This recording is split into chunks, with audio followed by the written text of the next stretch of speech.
ఆ పేషెంట్ చూసిన తర్వాత చాలా బాధాకరం. నిజంగా ఒక పేద మహిళ, అభం శుభం ఎరుగని మహిళ,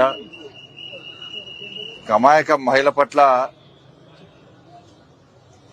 ఇవాళ ఆ మూర్ఖుడు ఆ విధంగా వివరించడం ఇంతకంటే సిగ్గుమాల చర్య ఇంకోటి లేదు.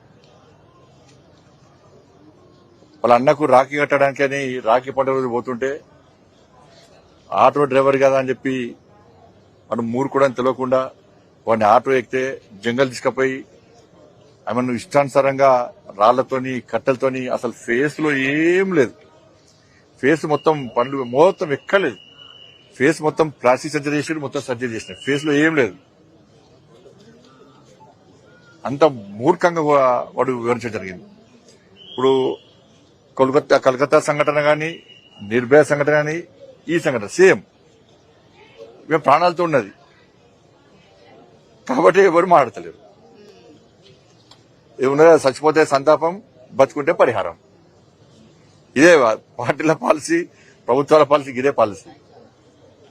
దీని విషయంలో ఎంత సీరియస్ గా వివరించాలో, ఎంత సీరియస్ గా స్పందించాల్సిన వ్యక్తులు స్పందించకపోవడం, ప్రభుత్వం కూడా ఆ స్థాయిలో స్పందించకపోవడం నిజంగా ఇంతకంటే సిగ్గుచెడి కూడా పట్టుకొచ్చినాం, రిమాండ్ చేసినాం, ఇది కాదు కావాల్సింది. ఇటువంటి సంఘటన జరిగినప్పుడే స్పందించడం కాదు, జరగకముందు ఏం చేయాలి, జరగకుండా ఏం చేయాలనేది ప్రభుత్వం లోపల, పాలకుల లోపల ఆలోచన ఉండాలి. ఇది జరిగింది, నిరసన వ్యక్తం చేస్తున్నారు,